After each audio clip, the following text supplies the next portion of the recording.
Magandang hapon po. Ito po ulit si Enforcer Conan.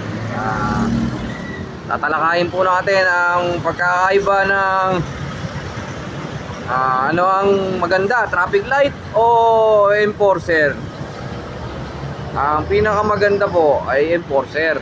Kasi po ang enforcer, una, kaya niya magtanggal ng traffic nang walang laman lahat ng sulok, kahit sabay-sabay. Dalawang kaway pa nga kaya. Yun ang unang-una po.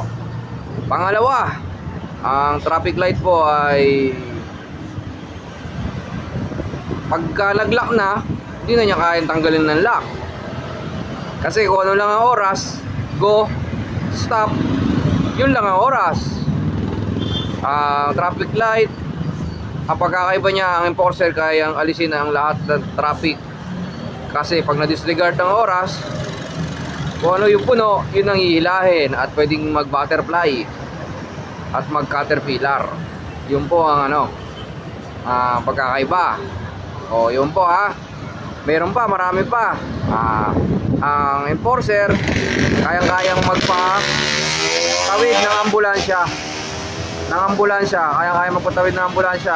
Ang stoplight hindi. Yun mo muna.